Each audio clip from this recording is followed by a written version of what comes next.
And under no circumstances does anybody want to shut the government down. So I think we can stop that drama right here before it emerges. We're simply not going to do that.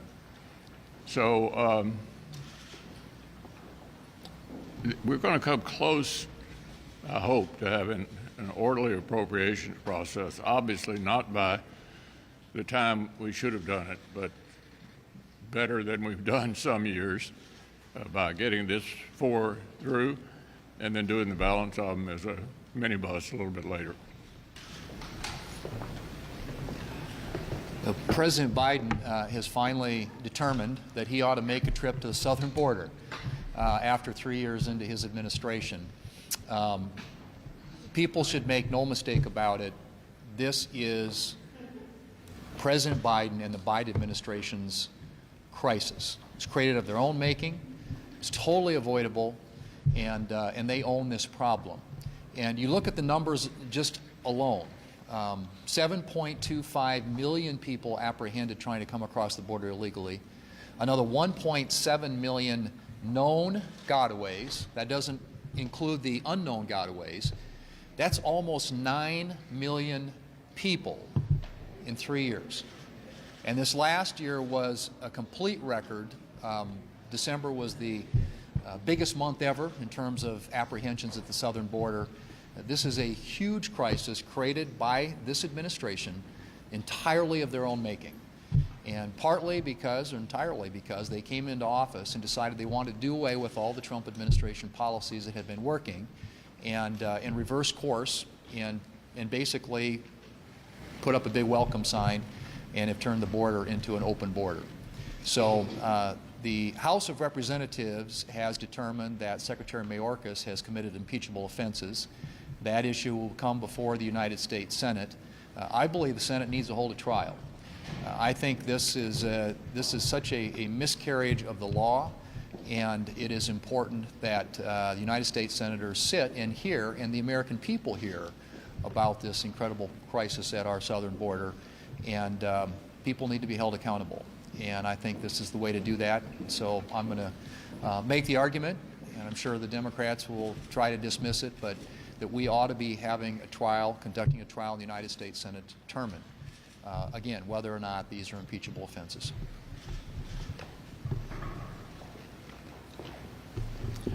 Joe Biden and the Democrats have squandered American strength. And as a result, they have surrendered the peace. And it's evident all around the world. I've just gotten back from the Middle East, where I was with the Wyoming Air National Guard, 140 members who were stationed in Djibouti. These Wyoming soldiers are in a hot spot, and they are face to face with Iran, and Iran's goal is terrorism and death to America. Iran-funded Houthis are attacking our ships in the area with missiles as well as drones. And Joe Biden is asleep at the switch. The day I got back, we got even more disturbing news about how asleep Joe Biden and the Democrats have been.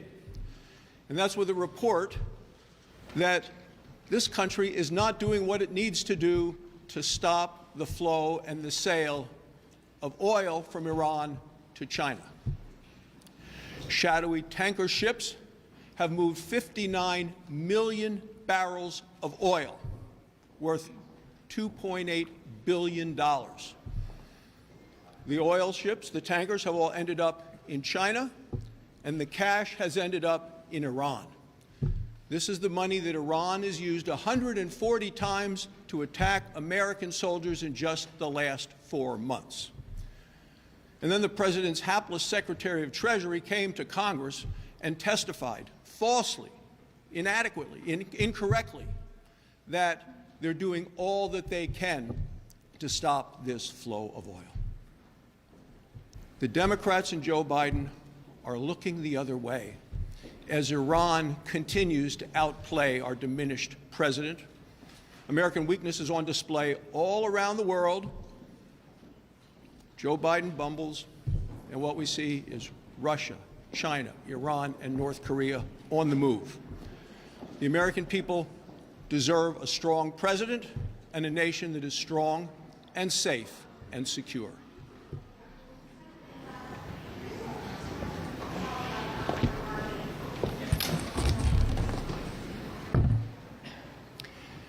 I want you all to look at these two photos, one from 2016 and one from 2024.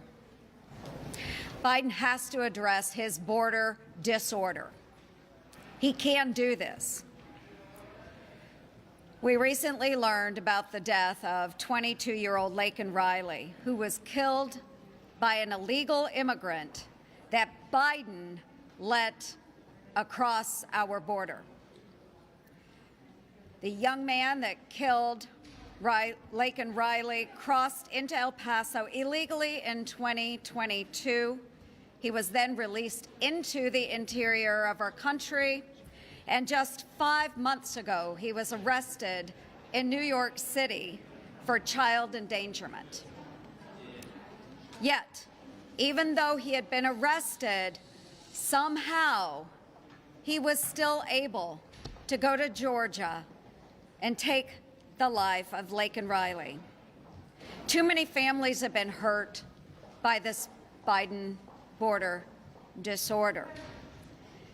And I have been warning about these illegal immigrants that are crossing into the United States and the harm that they continue to cause in the United States of America, and that these perpetrators need to be fully prosecuted, since an illegal immigrant in 2016 was able to kill this other young woman, Sarah Root. Those who come illegally continue to break our laws. And make no mistake, Biden has just made it worse. He has the authority to do something today about this crisis, and yet he refuses to do it. So let's stop these deaths. Let's stop these murders. Let's control our border. Biden, you can do it now. Do it.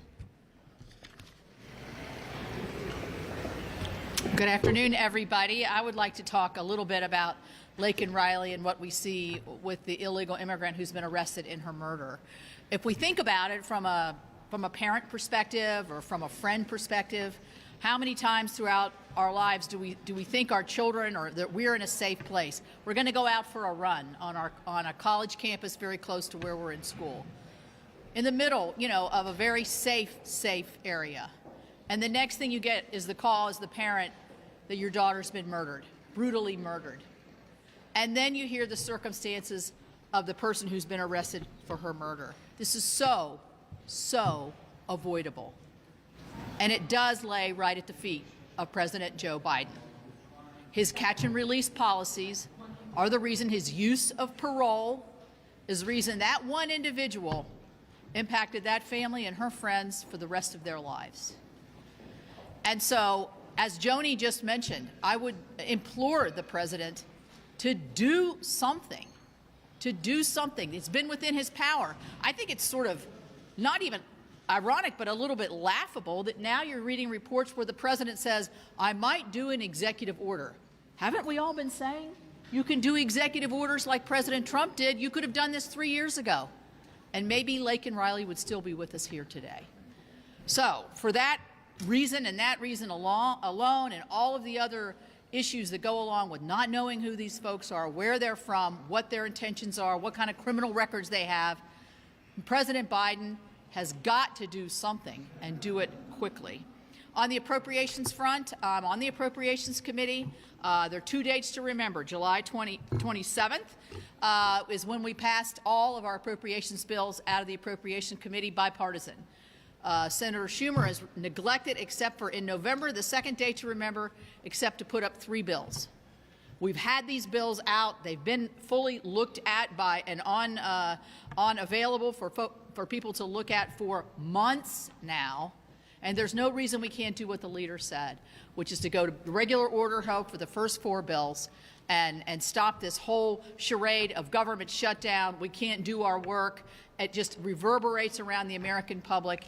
The American public's worried about a couple things. Safety. They're worried about when they go to the grocery store that they're paying more than you've paid for food in decades, proportionally. They're worried about the education of their children. They're worried about the safety of our international men and women as they're deployed. So I think that the least we can do as a United States Senate is to get Senator Schumer to put us to regular order, to vet these bills, to get them across the finish line and have the President sign them. Thank you. 3 years ago, Joe Biden appointed Kamala Harris as border czar. Do you remember that? The border czar. And I quote President Biden when he said, "She speaks for me," and I quote, "is the most qualified person to do it." So where is the border czar now? She won't be with Joe Biden on the border later this week when he visits for only the 2nd time as president. Let's be clear. When the White House scrambled on what they should do, they said, okay, let's send the president down to the border. Why? Why? Because he's got a political crisis on his hands, not because he wants to solve the border crisis. He has a national security crisis, but the White House sees this as a political crisis. And so they send him down to the border for the photo op. I hope he finally opens his eyes without having his border czar, who speaks for him, with him, to see what the American people already know. The southern border is in chaos. 9 million illegals crossing and counting. Record fentanyl flooding our country. Record illegals on the FBI terror watch list. I spoke with a high-level individual from Central Asia today who said they believe there are over 50,000 Central Asians who have come across the southern border just last year, and they're very concerned they're individuals who are part of sleeper cells for a possible terror attack on our soil. The result of Biden's border crisis is deadly. When will enough be enough? We've been rocked by the murder of Laken Riley, an innocent 22-year-old nursing student in Georgia. That hits close to home as a father of 2 young women. When will enough be enough? Mr. President, do your job and protect our homeland. Leader McConnell. Leader McConnell. Yeah. Over the weekend, Senator Thune came out. He endorsed Trump. The other lieutenants have endorsed Trump. Why are you holding out and endorsing your likely nominee? I don't have any announcement about that today. Leader McConnell, you spoke about the Speaker being optimistic to move the 4 bills, but what do you see the path in this short period of time to avoid a shutdown? I mean, is the Senate going to wait for the House, or are we going to wait past the deadline a little bit on Friday night? I think we're getting close on the first 4 bills. Hopefully that won't require another short-term CR, and hope springs eternal. Leader McConnell. Senator Thune just said that he would support a full Senate trial for Alejandro Mayorkas here in the Senate. Do you also support a full Senate trial for Mayorkas? I think that would be the best way to go forward, yeah. Leader McConnell, Mr. Leader, could you talk about Speaker Johnson's position on the supplemental in that meeting with the President? Did it seem as though he's prepared to bring Ukraine to the floor of the House? You can ask the Speaker about his views. I give you mine. You're familiar with them. What I hope is that the House will take up the Senate bill and let the House work its way. If they change it and send it back here, we have further delays. Not only do we not want to shut the government down, we don't want the Russians to win in Ukraine. And so we have a time problem here, and the best way to move quickly and get the bill to the President would be for the House to take up the Senate bill and pass it.